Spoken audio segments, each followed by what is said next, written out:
Hi, everybody. I love when that voice says recording in progress. So we are recording, and it's a Saturday, rainy Saturday here in New Jersey, and it's 3:11 p.m. on August 28th. And I'm with Chris Voss, and here's the title, the official title. Chris Voss is an author, Beacons of Leadership, which is right there on the screen, which is coming out October 5th. He is the CEO host of the Chris Voss Show, a 35, also part of the title, 35-year serial entrepreneur. And I can't tell you and express how honored I was when Chris and I kind of hooked up here. And because his show has been on for years, and he's done hundreds and hundreds and hundreds of shows like I do, but I'm kind of a newcomer. And part of my monologue here, before I officially introduce, is to say what a wonderful show the Chris Voss Show is. In order to prepare for this, I went kind of looking through the archives and listening to some shows, and I said it to Chris, I call it as I see it. I mean, you could spend days rambling around your archives. And as I started, one of the interviews you did that really stuck out with me was David Stokes, who wrote JFK's Ghosts. And I'm a Kennedy fan, and you are too. And my goodness, what an amazing show. What an amazing guy. The things he talked about that I thought I knew everything about Kennedy, and I didn't, about his Pulitzer. But anyway, the point being, I don't want to get too verbose here. People can go to your website, and all that stuff's going to be on the screen.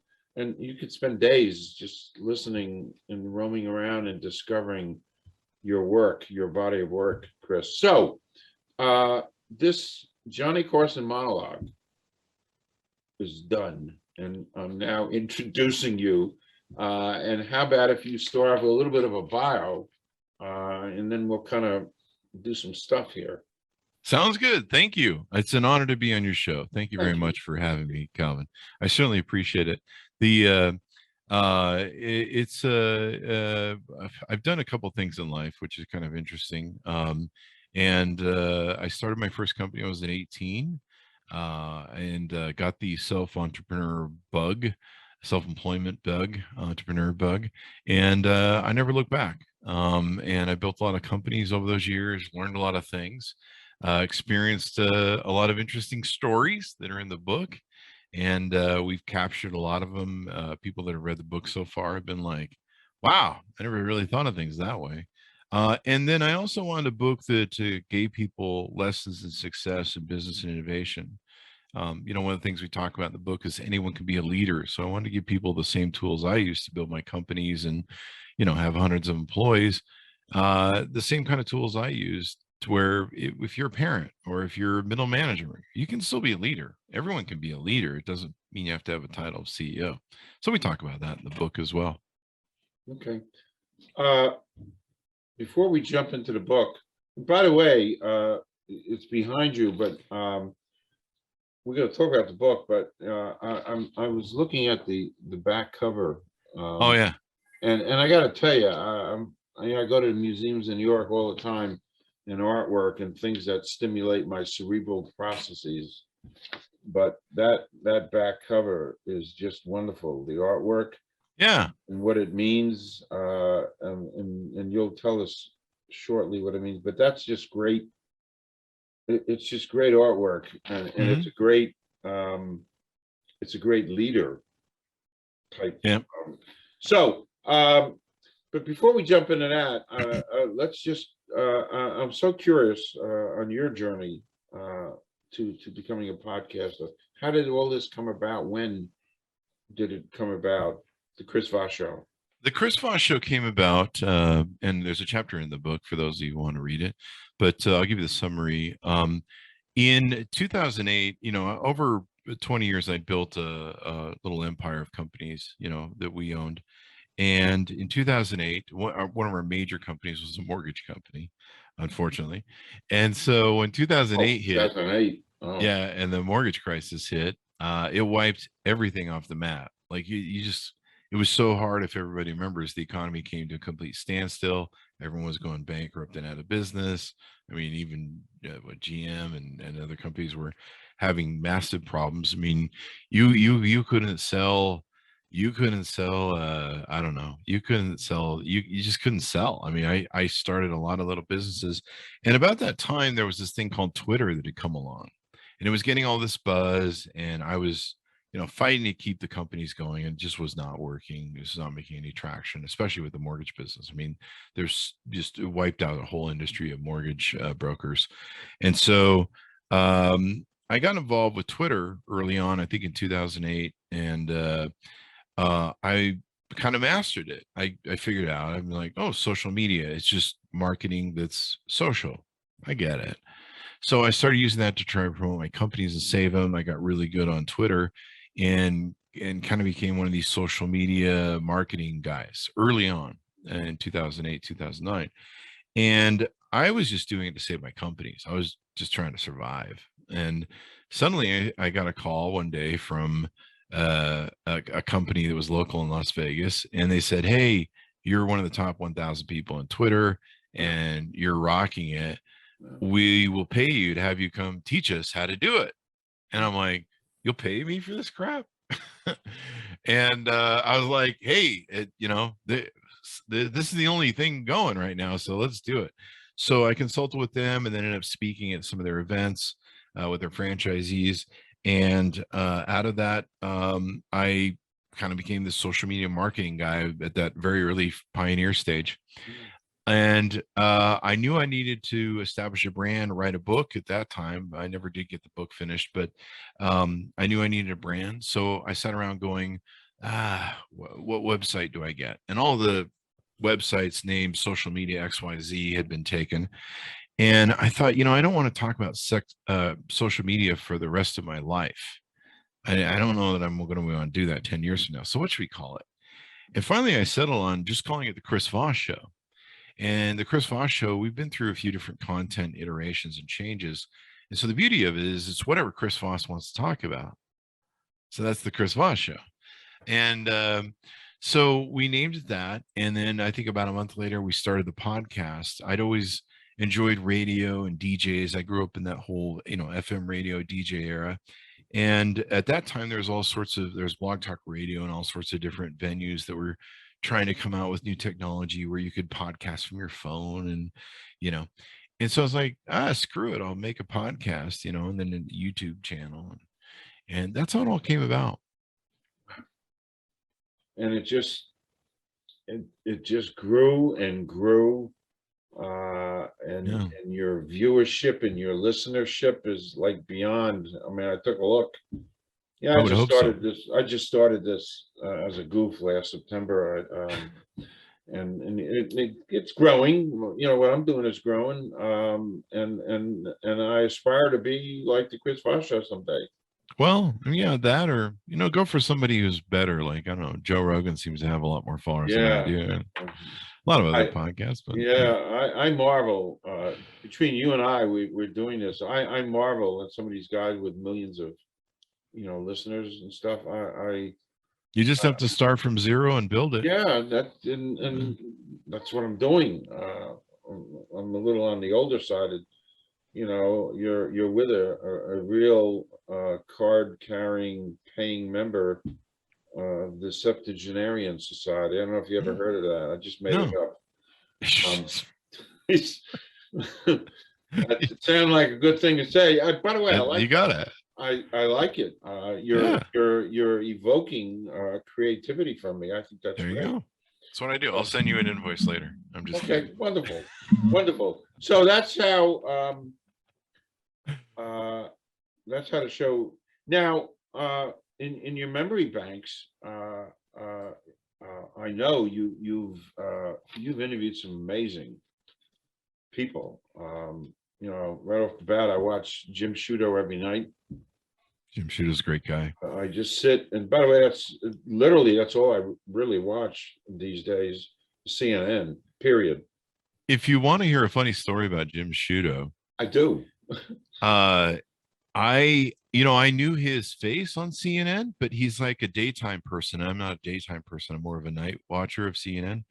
And I had heard his name and I knew his name, but for some reason when they booked him, I wasn't connecting him to CNN and him. They didn't even send me a copy of the book. So they literally booked him overnight. Like I work with the big book publishing companies to book their authors that we have on the show, and they literally just jammed him in on me. And so I hadn't been able to do any research. They literally wanted him the next day on the show. And I was like, what is going on? I don't like, we use you book a couple weeks at a time. You send me the book. I read the book. I do my research, what the hell is with the next day thing? And they go, well, this is a schedule. And I go, and I came this close to canceling and just going, no, you've got to push them off. And I actually asked them, I says, can we move this? Because you've jammed him in the next day. I mean, I need more prep for this guest. And she goes, no, you got to understand, he's really busy. And so I almost wrote her back and said, we're not doing it because this is not the way I operate, right? You just don't jam me a guest within 24 hours because I like to do research. I like to do a quality show. And then I Google him and I'm like, oh crap, we got a daytime actor from CNN. Okay, I see why, Wow. he's got a tight schedule and I've got to work with him. And so I had him on the show. I just did really quick prep on research. Consummate gentleman, consummate professional, nicest guy as could be. Even liked my Instagram post that I did on him. I made a comment about how we were trying to get one of the authors that was on his show that he was reading on Instagram. He's like, I'll hook you up. And just a really down to earth guy. Like, you gotta get, I think a lot of people have these opinions of people on TV or celebrities, and they're like, oh, they're probably really cocky and egotistical. Down to earth guy, warmest ever. Wrote a beautiful book and just a real impressive guy. And so now I watch Jim Sciutto because Yeah, well, sure. Like I said, I watch him. I love Don Lemon. Don's good too. We tried to get Don on the show for his book and Jake Tapper for their book. But those guys are, they're so busy and they have such a pinnacle of, they don't need to appear on every show. Yeah, actually, and there's oh shoot, Chris Matthews? No, is it Eli Honig? Eli Honig showed up on the show. I think that's his name. Yeah. Really great guy, CNN consultant. Yeah, and so I went out on a limb not like a month ago and threw him a Facebook request, and he accepted. Oh wow! Made my week. I mean, and I figured, well, maybe someday he'll see all my Facebook posts, which are somewhat interesting.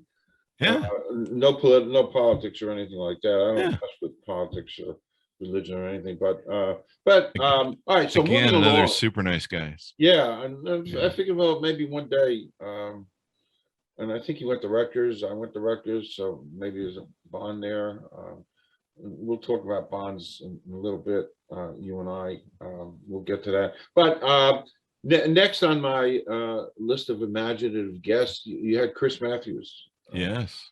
Yeah. Who I love. I was on cloud nine when we booked that guest because I've watched Chris Matthews for a decade, maybe more.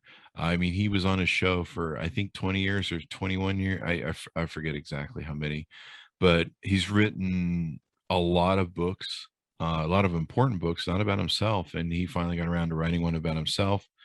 I was really honored to have him on the show. Really nice guy. I'll tell you another story about him that's fun. A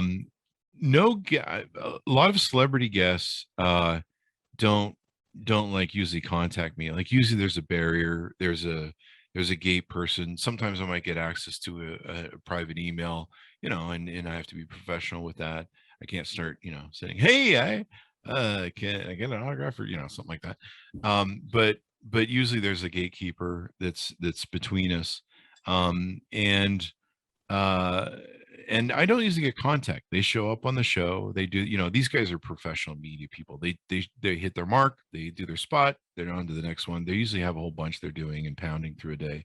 They've got what we call a heart out in the business. They've got to get to the next one.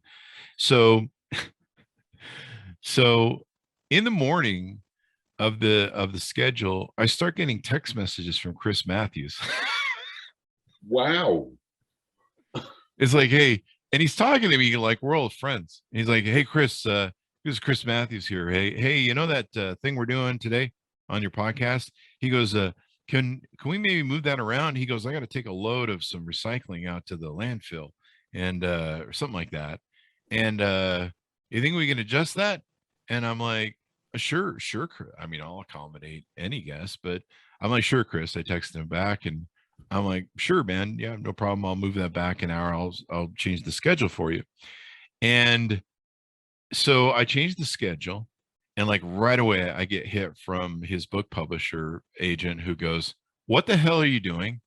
And I go, well, I put it in the notes that you should have read. Chris Matthews texted me and he wants moved back an hour.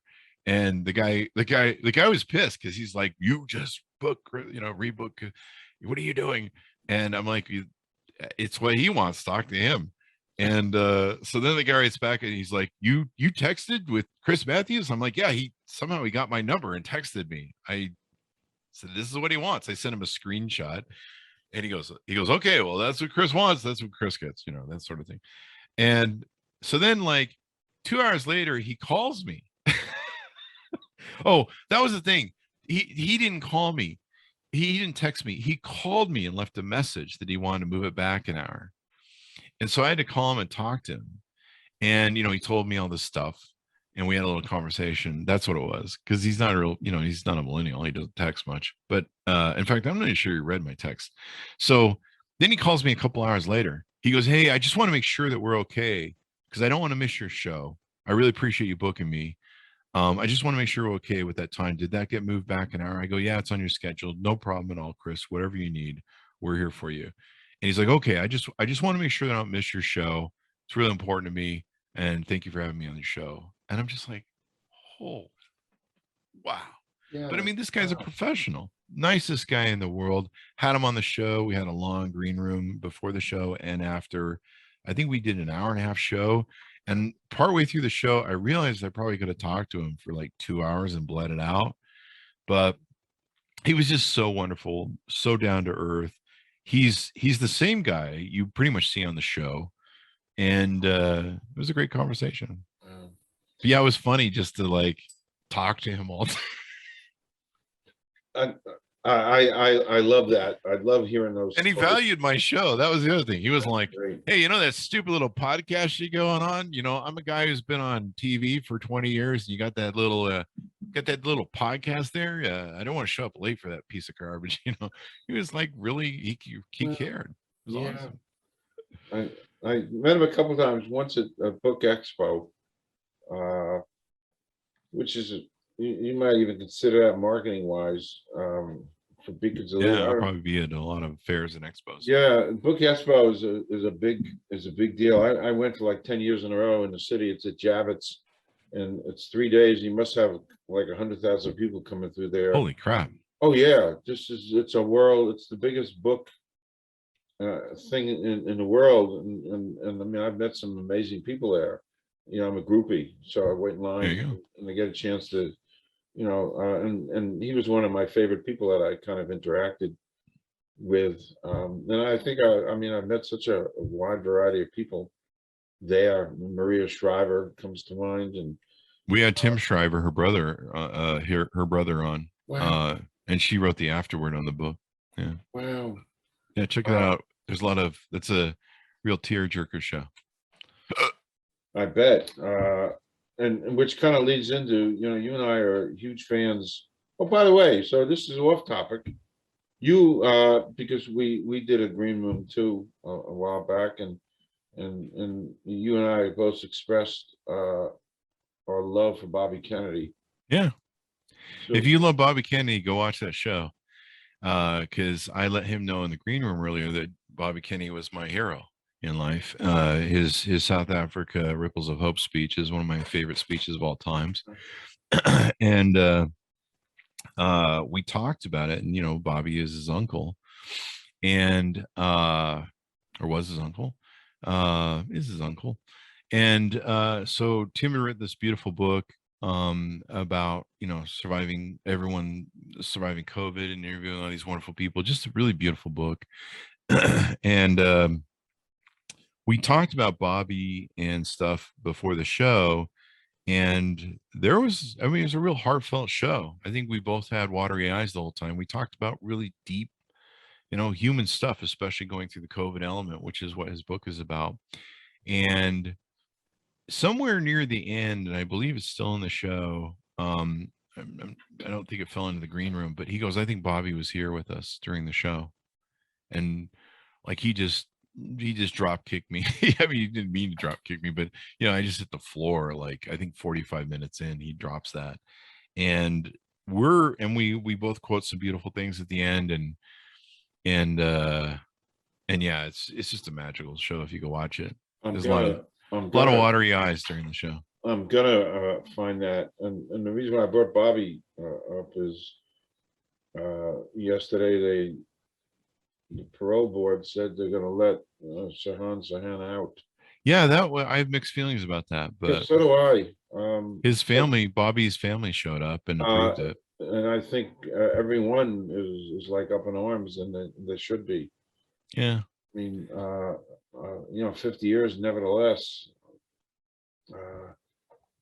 Yeah, I have mixed feelings. Yeah. I mean, you look at the arc of what this nation would have been different if JFK and Bobby and Martin Luther King had been assassinated. Yeah. I think there was a couple other assassinations that were really bad for this country. Malcolm X, and then there was another black gentleman who was a voting promoter. Medgar Evers got.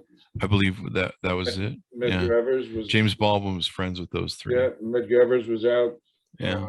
Down in Mississippi, you know, recruiting, voting, you know, voter registration kind of stuff, and I watch Mississippi Burning all the time, talking about, you know, Goodman and Cheney, those three civil rights workers. Yeah. Schwerner, the other one. It's kind of that's heavy stuff. A couple more driftings back.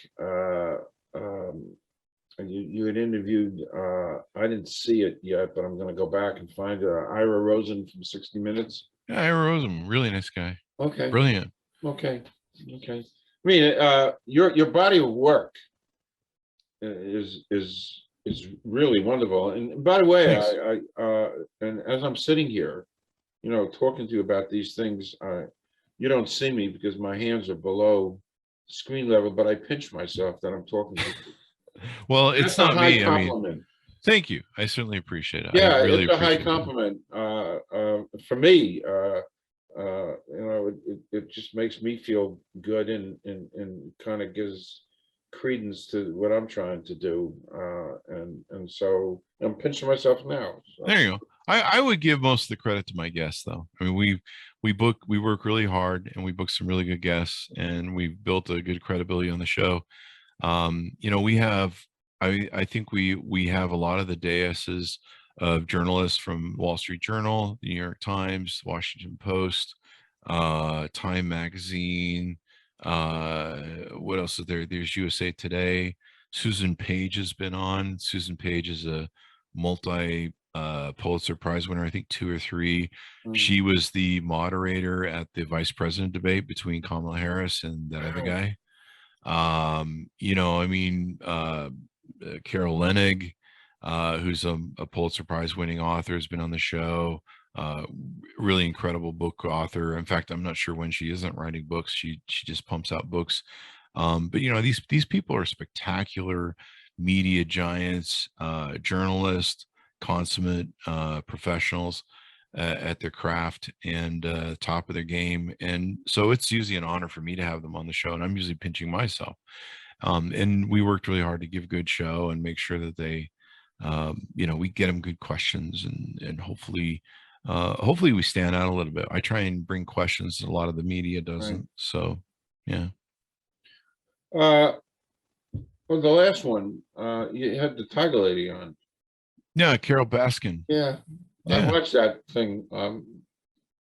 I watched it because I had nothing better to do. The pandemic was going on, and I watched it. We don't have to perseverate on that, but anyway, I have to catch up and watch that. So off topic, it's a Calvin question.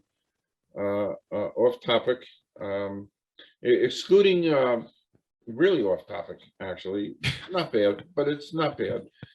Excluding family or friends, somebody living or dead you'd like to spend a day with. Bobby Kennedy.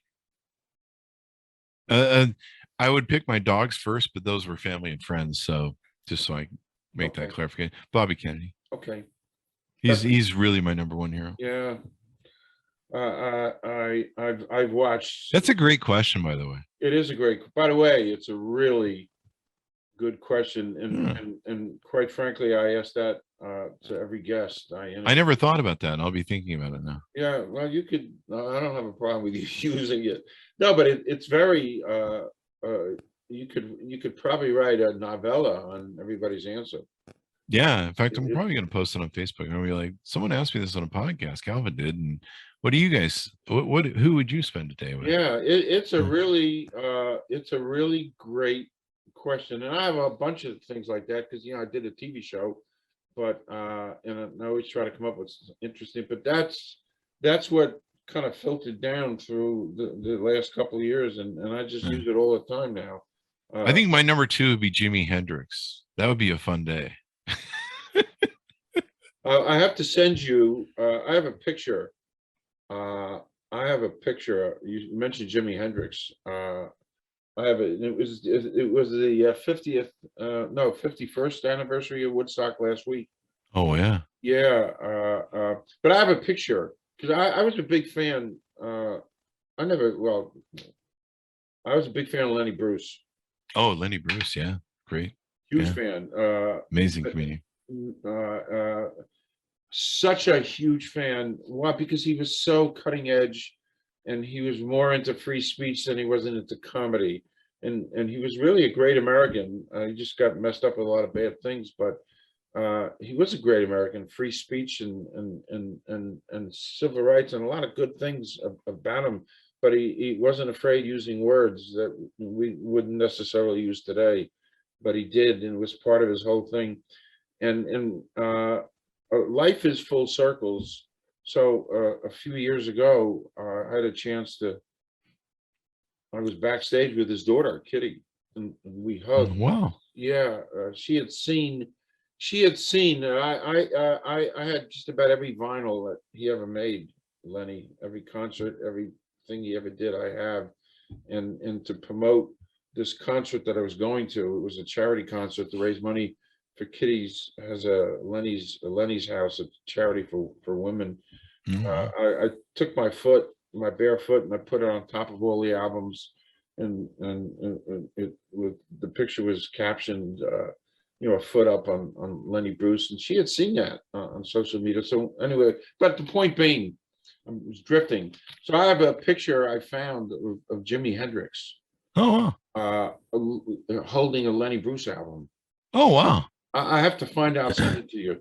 And I have a similar picture of me holding a Lenny Bruce album. So that was the connection I had to Jimi Hendrix, which is absurd, but it worked. Yeah. So moving on. You do something that fascinates me. Your one-on-one coaching. Hmm? Can you talk about that a little bit?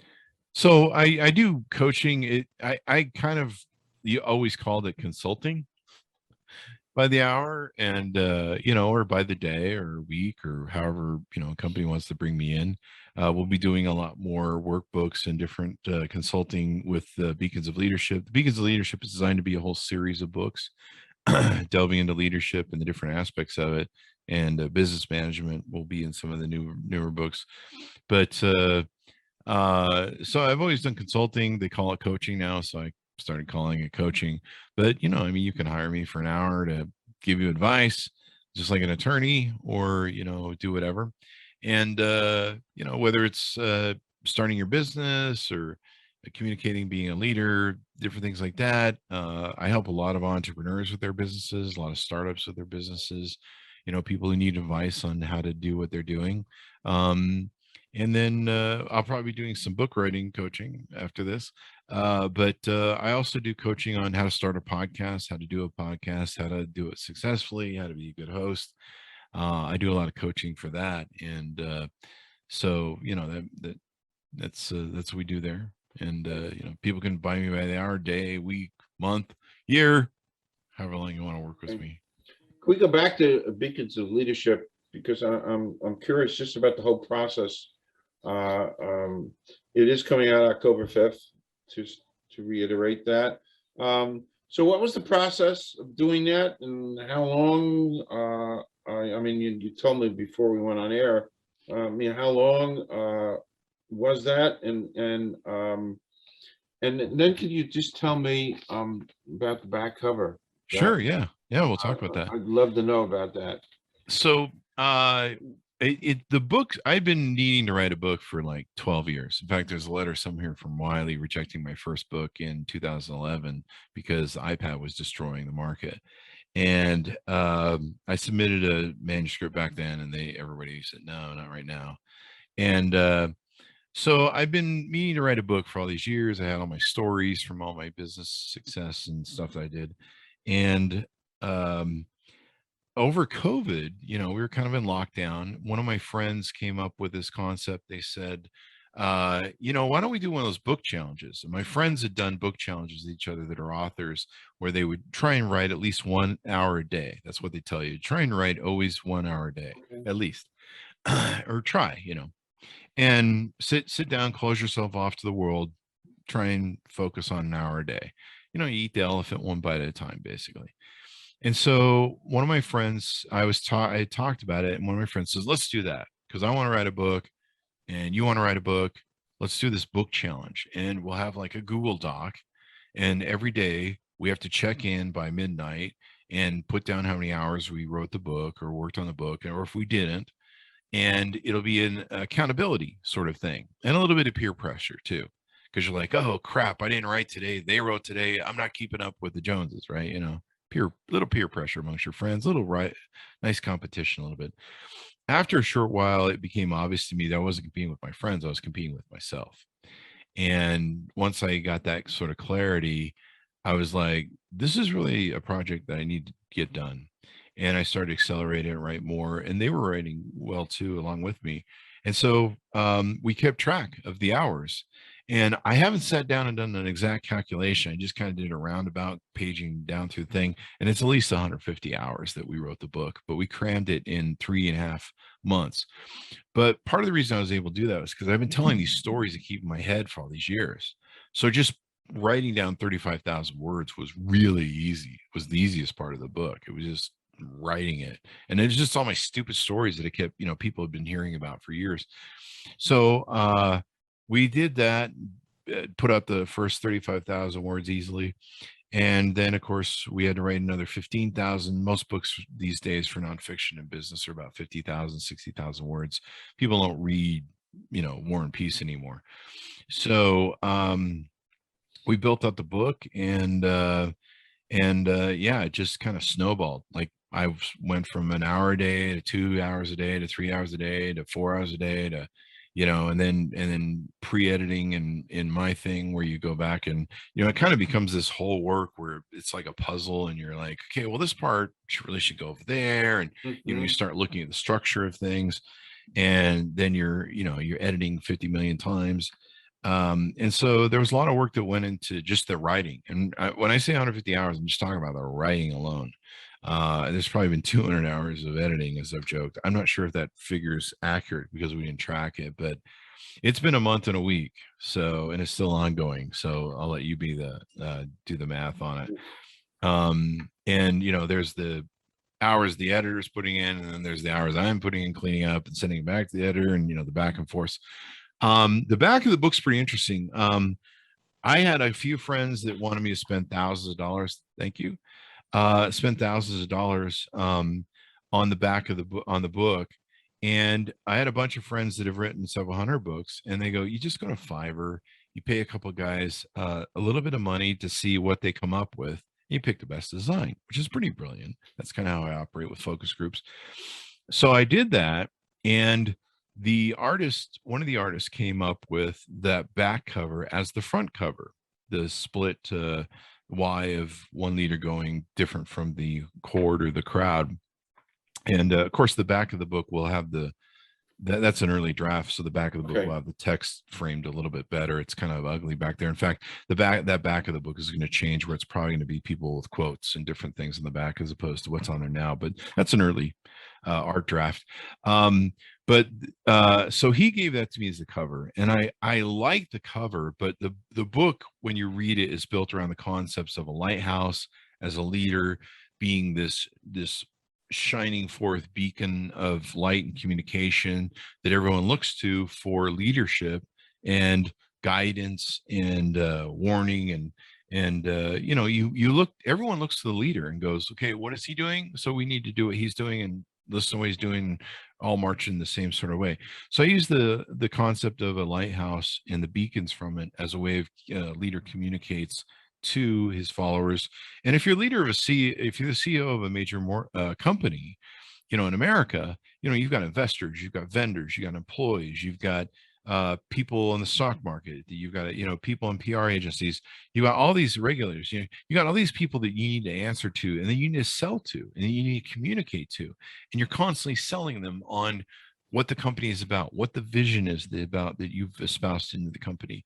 And so in that way, you're very much like a lighthouse. A lighthouse also survives the storms and currents of markets and everything else. So I just thought it was a great paradigm for the book.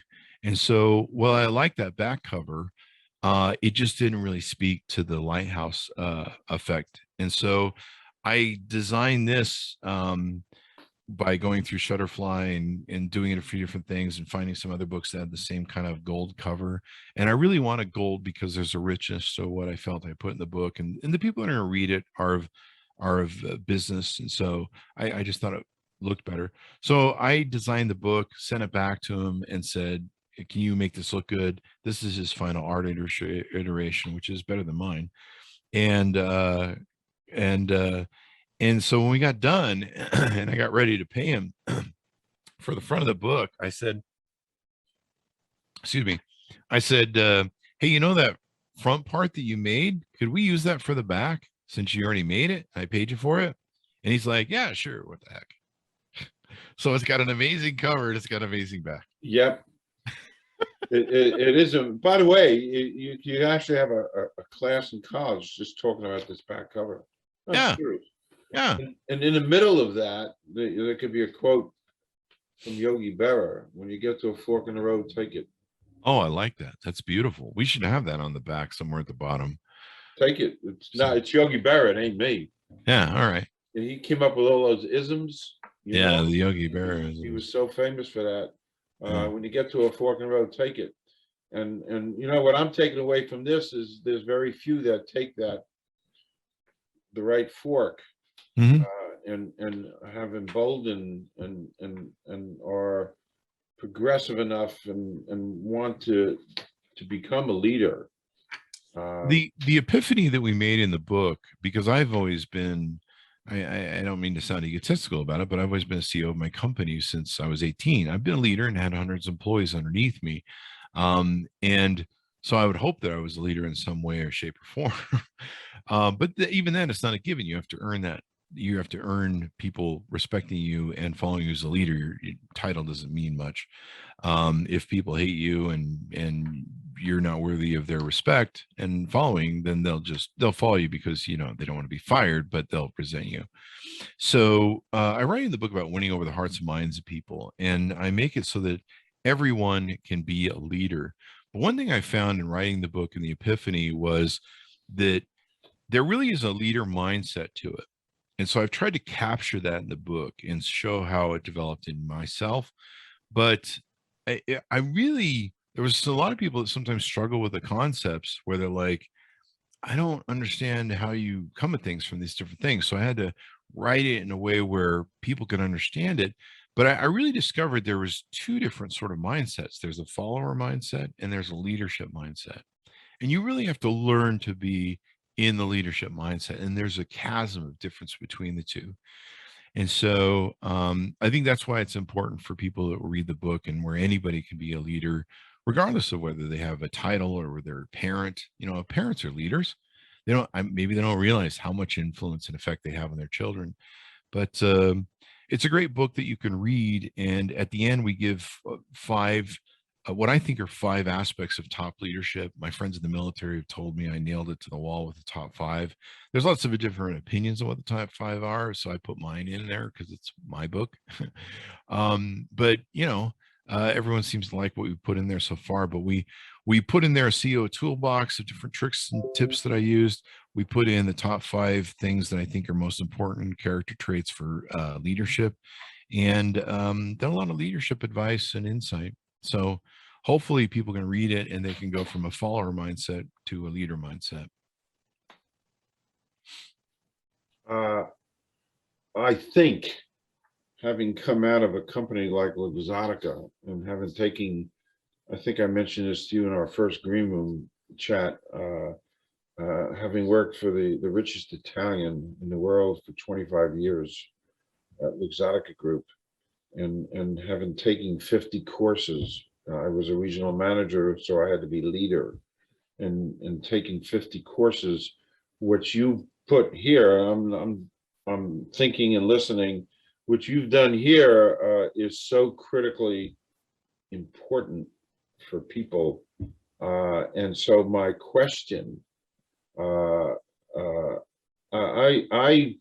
interviewed quite a few Gen Zs, quite a few. I'm approaching 100 interviews, and probably 45% of them have been with Gen Zs. It is what it is. Maybe I'm a magnet. I relate. I did teach them a couple of years ago at Rutgers, but as a marketing thing, my own thing, as I engage Gen Zs, and when I ultimately read this, I think their generation, my own impression, is rather deficient in the elements of becoming a leader. They're busy doing that. I mean, not to put them down, but I think this should be required reading. That's what I'm saying, without even having read it, just listening to you, that young people need to understand what it is to be a leader. That's my comment. Thank you. And hopefully people go to beaconsofleadership.com, read it. Yeah, and it's a great tool. And as as I'm getting into this, and like I said, I'll read it, and I'll be better able to give advice. But I just think that generation needs so much more help that way. So that's my impression. So as we wind down our time together, and of course you can always come back here. I sit here 18 hours a day. So, however, when the book comes out and stuff, but I just wanted to explore and tell folks on a lighter note that you and I have been painstakingly trying to discover our commonalities. And the first glaring commonality we have is we both wear hats. Well, I do on the show because well, I do all the time. But then I want to tell everybody that you and I, besides loving the Kennedys and Bobby, we also love this guy named Humphrey Bogart. Yeah, Bogey. Obsessively. Bogey. He's my favorite actor of all time. Me too. Yeah. Me too. Played against Sam. And I, having watched Casablanca, now I'm over 100 times, but greatest movie of all time. Well, next to The Godfather. I'm sorry. Well, it's close. It's close. Yeah, Yeah, it's it's real close. close. It's close. I don't know if I ever told you. I met. It's a little anecdote, but I actually met an actor from the Godfather. Oh, really? Yeah, and it was a few years ago at the Garden State Film Festival in Atlantic City, and I'm walking. I'm walking here. It sounds like I'm walking here. I'm walking here. Walking here. Forget about it. Yeah.